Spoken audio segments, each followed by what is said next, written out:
Hello hello hello hello, तो कैसे हो तुम सभी लोग। मेरा नाम अनवर, मैं तुम सभी का स्वागत करता हूँ स्केल अप अकेडमी में। तो आज भाई साहब फिर से हम लोग कर रहे होंगे एमसीक्यूज, और सारे एमसीक्यू हम लोग यहाँ पे एक बार में कर रहे होंगे। तो लाइक कर दो सबसे पहले सेशन को, और सब्सक्राइब भी कर लो, ठीक है, ताकि सेशन में आनंद आता रहे। Okay, like. तो शुरू करते हैं। तो सबसे पहला क्वेश्चन, एक मिनट, हाँ। तो सबसे पहला क्वेश्चन है, what is a balanced chemical equation. तो भाई साहब बैलेंस्ड केमिकल इक्वेशन क्या होती है। तो पहला ऑप्शन है the equation in which the number of reactants is equal to the number of products, ठीक। दूसरा है the equation in which the size of reactant is equal to the size of product, okay. The equation in which number of atoms of reactant is equal to the number of atoms of products, okay. The equation in which number of molecules is equal to the number of product, okay. तो देखो, जो पहली है ना, number of reactants is equal to number of product, ये भाई साहब तुम्हारी स्केलेटल में भी होता है, तो ये तो नहीं होगा, ठीक है। सिर्फ बैलेंस का पूछ रहा है। हाँ, उसका size of reactant is equal to the size of product, ये तो भाई किसी रिएक्शन में नहीं होता है, ओके। फिर है the number of atoms of reactant is equal to the number of atoms of product, हाँ, ये बैलेंस्ड में ही होता है सिर्फ, okay. The equation in which number of molecule is equal to the number of, नहीं, ये गलत है, तो C is the right answer, okay. फिर आगे बढ़ते हैं। अगला है sodium plus water gives to. तो भाई साहब Na प्लस H2O तुमको क्या देता है, Na प्लस H2O तुमको दे रहा होता है NaOH प्लस तुम्हारा लाइक हाइड्रोजन, ओके। तो इसका सही आंसर हो जाएगा sodium hydroxide plus hydrogen, okay. Third option पे मूव कर, लाइक थर्ड क्वेश्चन पे मूव करते हैं। वो है what is the colour of silver chloride. तो भाई साहब सिल्वर क्लोराइड का कलर क्या हो रहा होता है। सिल्वर क्लोराइड का कलर तुम्हारा हो रहा होता है व्हाइट, ठीक है। White is the colour of silver chloride. ये सब रटने वाले क्वेश्चन है भाई, तुमको डायरेक्टली कलर याद करना पड़ेगा, ओके, ऐसा उसमें कुछ है नहीं, ओके। फिर अगला क्वेश्चन है, एक मिनट गाइस, हाँ। Which things changes after the rancidity of food, okay. इनमें से ऐसी कौन सी चीज है जो रेंसिडिटी के बाद लाइक तुम्हारी क्या बोलते हैं, चेंज हो जाती है, ठीक है। स्मेल एंड साइज, ओके भाई, स्मेल तो हो रही होती पर साइज नहीं चेंज होती, ठीक है। टेस्ट एंड साइज, टेस्ट हो रहा होता पर साइज नहीं होती। Smell and taste, okay, right. State and taste and shape, नहीं भाई साहब, ओके। उसके बाद है the base changes litmus paper from, भाई साहब सीधा आंसर है रेड टू ब्लू, ओके। फिर उसके बाद आ जाते हैं नेक्स्ट क्वेश्चन पे। वो है which of the following all factory signals give the information about the basis and acids, ठीक है। इनमें से सर कौन सा है लाइक ऑल फैक्ट्री सिग्नल है जो बताता है कि जो चीज तुमको दी गई है वो बेस है कि लाइक, हाँ, एसिड है, ठीक है। तो पहला कलर, तो ये तो भाई साहब ऑल फैक्ट्री होता नहीं, हालांकि बता देता है, ठीक है। देखो ऑल फैक्ट्री इंडिकेटर्स होते क्या है। ऑल फैक्ट्री इंडिकेटर्स वो सब्सटेंस होते हैं जो इंफॉर्मेशन बताते हैं एसिड और बेस के बारे में, अपना ऑर्डर चेंज करके, ऑर्डर बोले तो स्मेल चेंज करके, ठीक है। तो कलर भी नहीं, ठीक है। अब ऑर्डर तुमको क्या पता चला, ऑल फैक्ट्री से मतलब ऑर्डर ही होता है, तो उसका सही आंसर बी होगा, ठीक है। साइज शेप से कोई मतलब नहीं है, ओके। नेक्स्ट स्लाइड बात है। नेक्स्ट है मेटल ऑक्साइड प्लस एसिड, ठीक है, यानी कि M plus HCl gives two, ठीक है।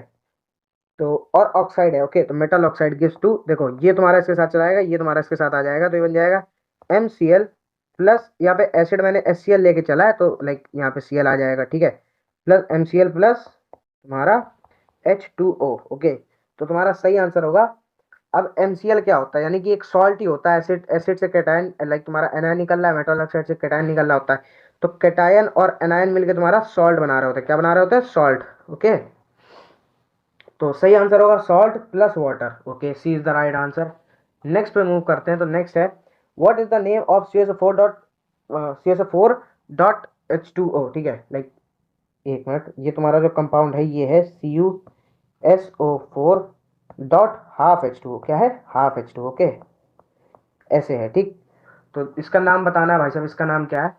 तो इसका नाम है प्लास्टर ऑफ पेरिस, ठीक है। ये लाइक प्लास्टर ऑफ पेरिस का तुम्हारा फॉर्मूला आता है, तो भाई साहब डायरेक्टली रख सकते हो तुम लोग, ओके। उसके बाद है which of the following metal is not lustre. इनमें से ऐसा कौन सा मेटल है जो लश्यर नहीं, लश्यर बोले तो इट वॉज लाइक जो ऐसा डायमंड, लाइक कोई ऐसी चीज हो जो साइन ना करे, ठीक है। जैसे गैलियम होता तुम्हारा साइन नहीं करता, सीजन तुम्हारा साइन नहीं करता, मरकरी नहीं, पर भाई साहब डायमंड, डायमंड कितना लाइक साइन कर रहा होता है। लश्यर वो चीजें होती ना जो एक्चुअली में मतलब तुम्हारी क्या बोलते हैं, लाइट को रिफ्लेक्ट कर रही होती है, ठीक है, एक हिसाब से। उसका अगला है name the metal which is in liquid form from, like liquid form at room temperature, okay. Mercury भाई सीधा सा आंसर है, ठीक है। उसका है which one of the following metal is most reactive. देखो जो तुम्हारी रिएक्टिविटी सीरीज होती है ना, उसको हम लोग लाइक उसमें अगर तुम देखोगे तो सबसे ऊपर तुम्हारा पोटेशियम होता है, तो के इज द राइट आंसर, ठीक है। उसके बाद आ जाते हैं विच of the following metal is not reactive. अब देखो जो रिएक्टिव नहीं होते ना वो मेटल, सीधी सी बात है, रिएक्टिविटी सीरीज में हाइड्रोजन के नीचे होते हैं। सोडियम भी तुम्हारा ऊपर होता है, ठीक है, Na भी ऊपर है और पोटेशियम भी ऊपर है, और लाइक गोल्ड जो है वो तुम्हारा नीचे होता है, ठीक है, और एल्यूमिनियम भी ऊपर होता है। तो सी इसका राइट आंसर है, ओके। फिर आ जाते हैं 13 नंबर क्वेश्चन पे। एक मिनट, ओके। तो 13 क्वेश्चन क्या कहता है? 13 क्वेश्चन कहता है विच what is the name of C3H8। तो देखो 3 कार्बन है, तो यानी कि प्रोप हो जाएगा, ठीक है। अब एक चीज चेक करो, ये एल्केन है, एल्कीन है या एल्काइन है? देखो क्योंकि यहाँ पे जो लाइक प्रोप वाले हैं ना वो दो हैं, तो या तो एल्कीन होगा या एल्काइन होगा। अब एल्कीन का फॉर्मूला होता है CnH2n, ठीक है। तो यानी अगर C3 है तो H कितने होने चाहिए? H तुम्हारे पास 6 होने चाहिए, लेकिन H 8 है। और जो एन होता है यानी कि एल्केन होता है, उसका फॉर्मूला तुम्हारा होता है CnH2n+2, ठीक है। तो यानी कि यहाँ पे तुम्हारा क्या हो रहा होगा, यहाँ पे 3 है तो यहाँ 6 + 2 8 हो रहा होगा, तो तुम्हारा सही आंसर है प्रोपेन, ओके। उसके बाद आ जाते हैं विच of the following prefix correct is correct for the carboxylic acid. भाई रटने का सवाल है, डायरेक्ट ओइक एसिड, ठीक है। फिर है what is the chemical formula of ester compound. Ester compound के केमिकल फॉर्मूला पूछा गया है, तो वो है तुम्हारा CH3COO CH2CH3, ओके। ये तुम्हारा एक एस्टर होता है, okay. B is the right answer. अब आ जाते हैं नेक्स्ट क्वेश्चन पे, वो है soap creates a structure in the washing process, ठीक है। वॉशिंग प्रोसेस पे एक स्ट्रक्चर बना देता है, व्हाट स्ट्रक्चर कॉल्ड। उस स्ट्रक्चर को हम लोग कहते क्या है? उस स्ट्रक्चर को भाई साहब डायरेक्टली हम लोग बोल सकते हैं मेस्लिस कह रहे होते हैं, ठीक है। अब मेस्लिस क्या होता है ना, सोप एक लॉन्ग चेन होती है हाइड्रोकार्बन की, ठीक है। अब इसमें जो एक एंड होता है ना वो हाइड्रोफिलिक हो रहा होता है, और वो क्या करता है, वो कनेक्ट हो जाता है वाटर मॉलिक्यूल के साथ, वाटर मॉलिक्यूल के साथ जो होता है हाइड्रोफोबिक। हाँ, अब वो क्या करता है, वो डर्ट को, ऑयल पार्टिकल्स को मिला देता है, और वो जो स्ट्रक्चर बनता है ना उसको हम लोग मेस्लिस कह रहे होते हैं, ठीक है। क्या कह रहे होते हैं? Micelles, okay. उसका है according to Mendeleev periodic table what is the basis of elements and chemical purity, the mass, ठीक है। 17 नंबर क्वेश्चन है, तो इसका जो आंसर है वो है मास, ठीक है। आगे बढ़ते हैं, मास के हिसाब से लाइक तुम जो तुम्हारी मेंडली पीरियोडिक टेबल होती है ना उसमें डिपेंड कर रहा होता है, ओके। उसका है according to Mendeleev periodic table which of the following elements belongs to the 17th क्या है, 17th फर्स्ट ग्रुप, 17th और फर्स्ट ग्रुप, ओके। तो इसमें पहला helium, hydrogen, sodium, argon. Hydrogen is the right answer. तो अभी एक बात ध्यान रखना, ये मेंडली पीरियोडिक टेबल बोल रहे हैं, ठीक है। जो तुम्हारी मॉडर्न पीरियोडिक टेबल है उसकी बात नहीं हो रही, ठीक है। What is the number of groups in modern periodic, भाई साहब 18, ठीक है। ये देख के तुम पीरियोडिक टेबल देख के तुमको पता चल जाएगी, ठीक है। अगर पीरियोडिक टेबल्स की तुमको ट्रिक्स चाहिए या पीरियोडिक टेबल की और बहुत सारी चीज़ें ना, उसकी बहुत सारी खासियत है, बहुत सारी करेक्टरिस्टिक्स हैं, बहुत सारी छुपे हुए राज हैं उसके, अगर वो तुमको चाहिए तो मैं तुमको शॉर्ट फॉर्म में दे दूंगा, कमेंट करके बता देना, ठीक है। और लाइक तो कर ही दिया होगा, ओके। उसके बाद है which group does chlorine belong to, भाई साहब हेलोजन, डायरेक्टली बात हेलोजन, ठीक। उसका है name the process by which planets take their nutrition. इनमें से प्रोसेस बताओ जिससे जो प्लांट है ना वो अपना न्यूट्रिशन लेता हो। न्यूट्रिशन वो कैसे ले रहा हूँ भाई, तुम न्यूट्रिशन कैसे लेते हो? खाना बना के। अब खाना प्लांट्स कैसे बनाते हैं? फोटोसिंथेसिस के through, okay. What is the name of gland found in the human mouth. देखो थायराइड तुम्हारा गले में होता है, ठीक है, पिट्यूटरी तुम्हारा ब्रेन में होता है, ग्लैंड तुम्हारा, ओके, गोनट तुम्हारा अलग होता है। तो सलाइवरी क्या था, सलाइवरी तुम्हारे मुंह में हो रहा होता है, ठीक है। उसके बाद अब आ जाते हैं नेक्स्ट क्वेश्चन पे, what is the name of main structure in the human body through which gases are exchange. तो देखो लंग्स यहाँ पे लोगों को लगता है, लेकिन लंग्स नहीं होगा, नहीं देखो नोज भी नहीं होता, ऑसोफेगस भी नहीं, एलवाइली इसका सही आंसर होता है। एलवाइली क्या होता है ना, एलवाइली जो होता है ना वो तुम्हारे ह्यूमन के जो लंग्स होते हैं उनमें प्रेजेंट होता है, जिसमें exchange of gas take face कर रहा होता है, ठीक है। वहां पे ही तुम्हारा एक्सचेंज ऑफ गैस हो रहा होता है, ओके। लाइक और कैसा एक्सचेंज, कार्बन डाइऑक्साइड बाहर निकल रही होती है, ठीक है, taken up by alveoli and releases oxygen into blood. तो मान लो CO2 है, ठीक है, CO2 जो होगी ना वो एल्वेली उसको अट्रैक्ट कर लेगा और ऑक्सीजन को निकाल रहा होगा, ठीक है, ये समझ, ओके। नेक्स्ट है what are the basic unit of kidney. तो किडनी की जो होती है ना वो होती है नेफ्रॉन, ठीक है। What the basic unit of nervous system. अब तुम लोग कहोगे भाई साहब ये तो क्वेश्चन रिपीट कर गया, इस बात का ध्यान रखना, यहाँ किडनी है और यहाँ नर्वस सिस्टम है, ठीक है। और नर्वस सिस्टम में न्यूरॉन होता है और किडनी में नेफ्रॉन होता है, ठीक है। What is the full form of CNS। CNS का फुल फॉर्म क्या है? ये तुम्हारा सर्कुलेटरी सिस्टम से क्वेश्चन है। इसका सेंट्रल नर्वस सिस्टम, भाई साहब गलत पे टिक कर दिया, सेंट्रल नर्वस सिस्टम सी। तो पेपर में इस बात का ध्यान रखना, तुम अगर सिर्फ सेंटर के चक्कर में चले गए ना और गलती से तुमने अगर न्यूरॉन टिक कर दिया तो गलत हो जाएगा तुम्हारा। तो जल्दी जल्दी के चक्कर में थोड़ा आराम से करना, ठीक है। कोई जैसे जल्दबाजी नहीं है, तुम अगर 2 सेकंड भी या 5 सेकंड ले लोगे तो आराम से तुम पेपर छूटेगा नहीं तुम्हारा। ओके, उसके बाद है how many parts of human mid brain have, ठीक है, कितने पार्ट होते हैं ह्यूमन मिड ब्रेन के। तो भाई साहब सीधा आंसर है 3 होते हैं। अच्छा बताओ, तीन तीन से कौन होते हैं? 3 होते हैं main part of human brain. पहला होता है कैल्कुली, फिर होता है टेगमेंटम, और फिर होता है सेरेब्रल पेडिकुलस, ठीक है। This part is present at the top of human, और ये जो पार्ट होते हैं सब तुम्हारे ह्यूमन ब्रेन के टॉप में प्रेजेंट होते हैं। ये क्या करते हैं ना, ये बॉडी को बैलेंस करने में हेल्प कर रहे होते हैं, ठीक। तो 3 इज द राइट आंसर। उसके बाद है what is the name of hormone secreted by gonads in the male reproductive system, ठीक है। तो मेल रिप्रोडक्टिव सिस्टम में कौन सा हार्मोन है जो गोनेट्स प्रोड्यूस कर रहा हो? तो होता है तुम्हारा टेस्टोस्टेरोन, ठीक है। What is the full form of FSH? FSH का तुम्हारा फुल फॉर्म हो रहा होता है फॉलिकली स्टिमुलेटिंग हार्मोन, ठीक है। देखो स्टिमुली से मतलब कुछ है नहीं, स्टिमुलेटिंग स्टिमुलेटिंग ही होगा, ठीक है। लाइक स्टिमुलेटिंग ही होगा। अब फ्यूल कुछ होता नहीं, फाइल कुछ होता नहीं, फाइल फॉल के लिए होगा, ठीक है। तुमको अगर नहीं भी आता है ना तो तुम थोड़ा अगर दिमाग सेंस ऑफ ह्यूमर रखते होगे तुम आराम से कर सकते हो, ठीक है। उसके बाद है okay, next question, what is the name of process occurring in hydra in reproduction system, ठीक है। तो बडिंग हो रही होती है तुम्हारी रिप्रोडक्शन सिस्टम में। हाँ, अब क्या होता है ना, hydra is reproduced by budding. Budding जो होती है ना, लाइक हाइड्रा बडिंग की वजह से रिप्रोड्यूस होता है। और ये क्या होता है, it is a small bird produced in the body of hydra, ठीक है। हाइड्रा की बॉडी में प्रेजेंट हो रहा होता है। When this bird matures it separates from hydras body, ठीक है। अब जब ये बर्ड मैच्योर हो जाता है तो इस हाइड्रा की बॉडी से अलग हो जाता है, ओके। तो budding is the right answer. What is the name of process occurring in bryophyllum plant in reproduction? तो जो ब्रोफिलम प्लांट में प्रोसेस हो रही होती है उसको हम लोग क्या बोल रहे हैं? तो वो होता है भाई साहब वेजिटेटिव प्रोपोगेशन, ठीक है। उसके बाद what is the name of reproductive organ of female plant that sticks to pollinators, ठीक है। वो उस फीमेल रिप्रोडक्टिव ऑर्गन का नाम बताओ जो स्टिक कर जाता है पॉलिनेटर्स से। तो उसका सही आंसर है भाई साहब स्टिग्मा, ठीक। नेक्स्ट पे मूव करते हैं। नेक्स्ट है how many chromosomes are found in human body? Human body में कितने क्रोमोसोम्स होते हैं? 22 पेयर्स नहीं, 20। अब देखो यहाँ पे तुम जैसे गधों को फंसाने के लिए पता उन्होंने क्या कर रखा है, 23 क्रोमोसोम्स लिख रखा है, 23। भाई साहब 23 पेयर होते हैं, ठीक है। और क्रोमोसोम्स कितने होते हैं? 46 होते हैं, ठीक है। और 23 पेयर्स हो रहे होते हैं, इस बात का ध्यान रखना। हाँ, जब क्रोमोसोम्स बोले तो 46 देख लेना, जब पेयर्स की बात है ना तो 23 देखना, ओके। उसके बाद है how many numbers of characters are there in pea plant on which Mendel experiment, ठीक है। मेंडल एक्सपेरिमेंट में कितने करेक्टर थे पी प्लांट के पास? तो भाई साहब पी प्लांट के पास थे 7 करेक्टर, ओके। उसके बाद है who is the father of evolution? Father of evolution है तुम्हारे चार्ल्स डार्विन, भाई साहब। ये सब जो भी क्वेश्चन होते हैं ना इनको बस तुमको रटना होता है और कुछ नहीं है, ओके।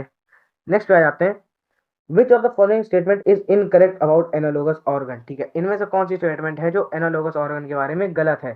पहला है the organ whose work are same but structure is different. भाई साहब तुमको सीधे देख के पता चल रहा है ये एनालोगस ऑर्गन के बारे में गलत है, ठीक है। The organ of which both structure and work are same, okay. The organ of which both structure and work are different, okay, ठीक है। तो इसमें पूछा गया है, सॉरी सॉरी सॉरी भाई साहब मैंने इनकरेक्ट बोल दिया था, करेक्ट करेक्ट स्टेटमेंट पूछी गई, ठीक है। ये दोनों इनकरेक्ट है भाई, मेरे को लगा भाई साहब इनकरेक्ट तो दोनों लग रही है। नन ऑफ दीज भी नहीं होगा, ये दोनों भी नहीं होगा, तो करेक्ट का सही आंसर ये है, ठीक है। उसके बाद है what is the another name of convex mirror? इनमें से जो लाइक कॉन्वेक्स मिरर होता है उसका दूसरा नेम क्या है? तो कॉन्वेक्स मिरर का तुम्हारा दूसरा नेम हो रहा होता है डाइवर्जिंग मिरर, ठीक है। वो क्या करता है, लाइट को ऐसे मान लो लाइट आ रही है वो ऐसे डाइवर्स कर देगा, ठीक है। फिर what is the relationship between the radius of curvature and focal length? Radius of curvature और फोकल लेंथ के बीच में क्या लाइक रिलेशन हो रहा होता है? तो वो तुम्हारा सही आंसर है are is equal to 2f। जो रेडियस ऑफ कर्वेचर होती है ना, अगर एफ तुम्हारा 1 सेंटीमीटर का है तो रेडियस ऑफ कर्वेचर जो होगी वो तुम्हारा रेडियस ऑफ कर्वेचर जो होगा वो तुम्हारा 2 सेंटीमीटर का हो रहा होगा, ठीक। इससे तुम न्यूमेरिकल्स बहुत इजीली कर सकते हो, ओके। तो नेक्स्ट क्वेश्चन है what is the SI unit of power of lens? तो पावर ऑफ लेंस की एसआई यूनिट पूछी गई तो भाई सीधा आंसर है डायोप्टर, ठीक है। उसके बाद है what is the chemical formula of ozone? Ozone layer का केमिकल फॉर्मूला है O3, ओके। नेक्स्ट में मूव करते हैं। तो नेक्स्ट है the person suffering from myopia clearly unable to see, क्या देख नहीं पाता? Distant object, close object, both object, not any object. देखो जो मायोपिया सफर कर रहा होता है ना, वो लाइक डिस्टेंट ऑब्जेक्ट, तो दूर से चीजें रखी होती है ना, उनको नहीं देख पाता, वो डिस्टेंट ऑब्जेक्ट। ठीक है, उसके बाद how many colours are there in rainbow? भाई साहब ये तुम्हारी थर्ड क्लास का क्वेश्चन है, 7। ठीक है, उसके बाद आ जाते हैं नेक्स्ट क्वेश्चन पे, वो है what is the name of the part of the I on which image forms? उस पार्ट का नेम बताना है जिसपे इमेज फॉर्म हो रही होती है। तो भाई साहब रेटिना होता है जिसपे तुम्हारी इमेज बन रही होती है। ठीक है, नेक्स्ट है what is the formula of absolute refractive index? ठीक है, यहाँ पे वैसे तो म्यू होता है, यहाँ पे एन से है, ऑफ एनी मीडियम। ठीक है, किसी भी मीडियम का एब्सोल्यूट रिफ्रैक्टिव इंडेक्स का फॉर्मूला क्या हो रहा होता है? तो उसका सही आंसर है बी, यानी कि सी यानी कि speed of light in air, और वी यानी speed of light in medium. अब देखो इसको करना कैसे। पहले बात तो इसने एन पूछा है ना, तो दो चीजें ऐसे देखो जिसमें एन हो। यहाँ देखो ये सी है, इस पे सी है। ठीक है, तुम एन वाला देखो तो यही हो, इन्हीं दोनों में से कोई होगा। हाँ, कई बार फॉर्मूले उल्टे सीधे भी दे देते तो एक बार चेक कर लो, लेकिन मैक्सिमम टाइम तुमको यही रहेगा, जो चीज निकालनी होगी ना उसको अकेले लिखा रखा होगा। ठीक है, नेक्स्ट में मूव करते हैं। नेक्स्ट है what is the medical mathematical notation of Ohm's law? Ohm's law का लाइक फॉर्मूला क्या है, ये पूछ रहा है। V equal to I R इसका सही फॉर्मूला है। ओके, नेक्स्ट पे मूव कर, नेक्स्ट है what is the SI unit of potential? Potential की एसआई यूनिट पूछ रहा है, तो वैसे पोटेंशियल की एसआई यूनिट तुम्हारी हो रही होती है वोल्ट। ठीक है, ओके नेक्स्ट पे मूव करते हैं। नेक्स्ट है what is the name of the unit that remains constant when resistance is applied in series? इनमें से कौन सी चीज है जो कांस्टेंट रहती है जब हम लोग रेजिस्टेंस अप्लाई कर रहे होते हैं सीरीज में? तो भाई साहब करंट तुम्हारा कांस्टेंट रहता है। ठीक है, और पैरेलल में वोल्टेज। ओके, उसके बाद है the electric generator works on which basic principle? इनमें से कौन से बेसिक प्रिंसिपल पे तुम्हारा इलेक्ट्रिक जनरेटर वर्क कर रहा होता है? तो इसका सही आंसर है इलेक्ट्रोमैग्नेटिक इंडक्शन पे। ठीक है, नेक्स्ट में मूव करते हैं। नेक्स्ट है what is the correct sequence of Airways during breathing? ठीक है, जब हम लोग ब्रीथ कर रहे होते हैं तो इसमें से कौन सा सही है? ठीक है, तो सही वाला है तुम्हारा नोस्टिल। नोस्टिल से फेरेंक्स में जाती है। ठीक है, फेरेंक्स से आती है तुम्हारी, हाँ, लैरिंक्स में। ठीक है, लैरिंक्स से जाती है तुम्हारी ट्रैकिया में, और ट्रैकिया से तुम्हारी आती है एल्वेली में। ठीक है, और एल्वेली क्या करता है ना, एल्वेली एक सरफेस प्रोवाइड करता है गैसेस को जहां पे वो एक्सचेंज हो सके। ठीक, उसके बाद है what is the name of the gas produce in large quantities in biogas plant? अब देखो मीथेन होगा इसका सही आंसर। कार्बन डाइऑक्साइड भी होती है, लेकिन जो इसमें पूछा जो लार्ज मास में हो रही हो, तो वो है मीथेन। तो भाई साहब इसी के साथ हम लोगों ने 50 क्वेश्चन कंप्लीट कर लिए हैं। आई होप सो तुम लोग बहुत ज्यादा मजा आया होगा। मजा आया है तो भाई साहब लाइक कर दो, ओके, और चैनल को सब्सक्राइब कर दो। और किस तरीके की वीडियोस तुमको चाहिए वो भी बता देना। ठीक है, तो 50 हम लोगों ने सारे एमसीक्यू कर लिए, सभी चैप्टर्स के मिक्स कर करके। और भी बहुत सारे एमसीक्यू की सीरीज में लेके आ रहा हूँ। और किन टॉपिक्स पे वीडियोस चाहिए, क्या टॉपिक नहीं समझ में आ रहा वो बता दो। तो कमेंट करना मत भूलना, और like share and subscribe. Till then keep learning, keep scale up academy OP.